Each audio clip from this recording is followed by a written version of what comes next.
Olá, aqui é o professor Ricardo Alencar e vamos continuar nosso curso de Teoria dos Números, falando um pouquinho aqui, mas menos na parte formal e mais na parte prática, podemos dizer assim, né? Você que aprendeu, de algum modo, as propriedades, né, das operações, a gente vai falar das duas principais operações e dela, né, advém as outras, as 4 operações básicas, né? Adição e multiplicação. E delas vem a divisão e vem a subtração, tá? Mas vamos entender numericamente, que eu gosto sempre de fazer essa relação, porque às vezes, quando a gente utiliza as operações, a gente não entende que precisa das propriedades para que ela funcione, né? Você normalmente aprendeu, sei lá, a fazer esta situação aqui, ó. 125 mais 421, por exemplo, tá? Então você tem aqui essa situação. Mas por que isso funciona? Como isso funciona? Então precisa das propriedades para que isso funcione. Se não tiver essas regras básicas, esses axiomas, né, ou teoremas, dependendo da situação, a matemática não funciona. Então você precisa estar atento a isso, né? Porque você aprende aqui, a gente já viu isso em algumas situações, né? As ordens e classes, certo? Unidade de centena, unidade de milhar, se tiver depois da vírgula, né? Décimo, centésimo, milésimo e assim vai. E aqui você tem unidade, centena e dezena, e você soma, né? Unidade com unidade, dezena com dezena, centena com centena. Se tiver conversão, você vai utilizar e vai resolver, certo? Você pode também ver esse número como sendo 100 mais 20 mais 5 e esse número aqui como sendo 400 mais 20 mais 1, ou seja, você pode decompor, né, em classes e ordens e a partir daí você pode operar, você opera, né, este algoritmo. Só que tem uma coisa interessante, isso só funciona por causa das propriedades. Primeira propriedade que nós temos aqui é a associatividade. O que significa isso? Se eu tiver um número, 1 mais 2 mais 3, bem simples, tá? Isso é exatamente o mesmo resultado se eu somar primeiro o 2 mais 3 e depois o 1. Ou se eu somar primeiro o 1 mais 2 e depois o 3. Vai dar exatamente o mesmo resultado, que é 6. Por isso que ela é associativa. Então eu tenho A mais B mais C igual a mais B mais C. Sendo que A, B e C pertencem, vamos trabalhar aqui com os naturais, mas também poderia tranquilamente ser os inteiros, tá? Mas a gente vai falar um pouco mais agora dos naturais, voltamos a falar um pouco dos naturais e futuramente nós falamos dos inteiros, tá bom?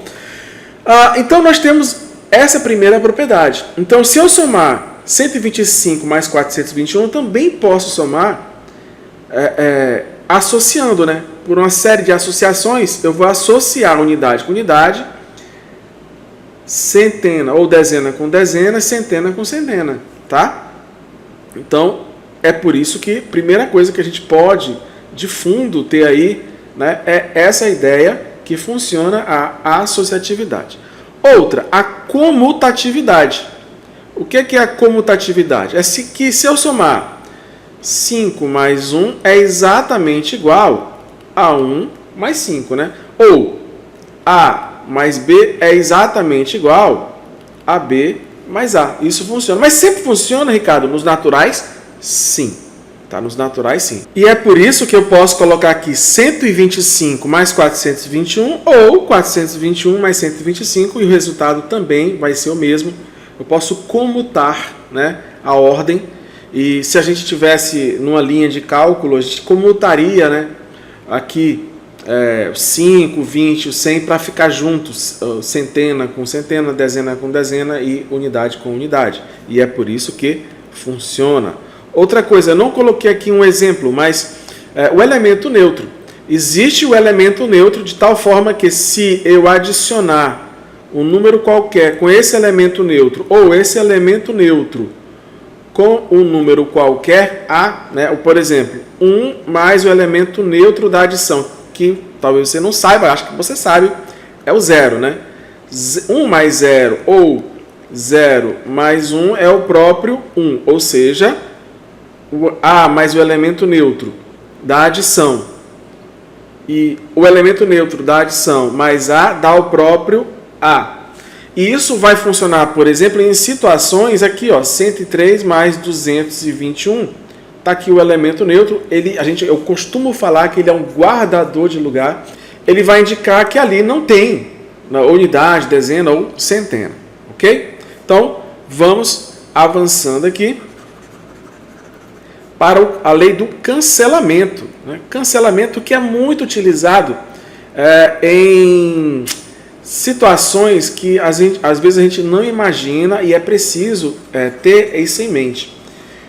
Muitos professores, por falta de conhecimento ou por preguiça, às vezes, né, que tá cansado de falar, que é o seguinte: se eu tiver aqui o x somando com 3, tá, e eu quero saber o valor do x de tal forma que isso valha no final 10, tá?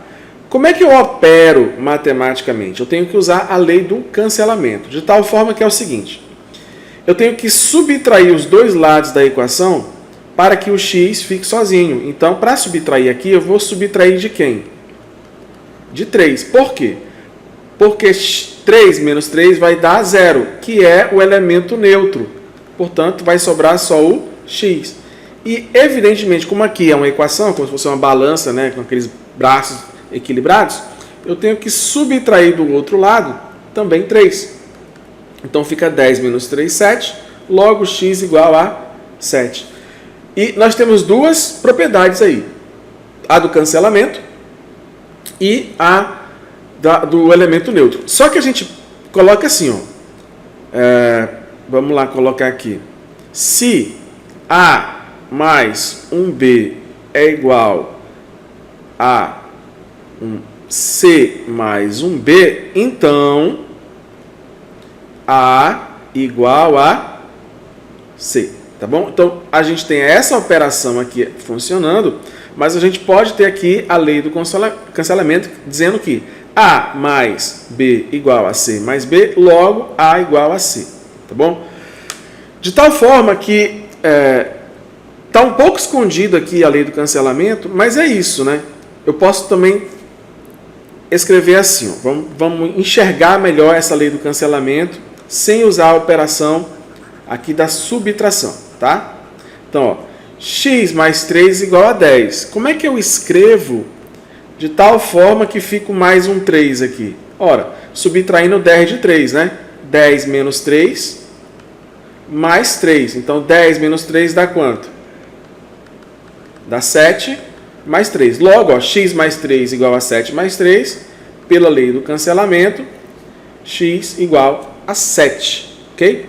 Repare que é interessante a gente conhecer essa forma, né, da matemática usando as suas propriedades. Tá? E isso vai servir para diversas situações. Claro que com o tempo você não precisa ficar usando item por item, linha por linha de cálculo. Você pode, como o professor fala, olha, tá positivo, vai negativo, ou subtrai de 3. Pois é, a gente utiliza isso na linguagem do dia a dia, porém, tem que estar embasado nas propriedades. Se não tiver embasado nas propriedades, não pode acontecer a operação, tá bom? Então, fique ligado aí que na próxima aula a gente vai falar da multiplicação. Tchau, tchau, até mais.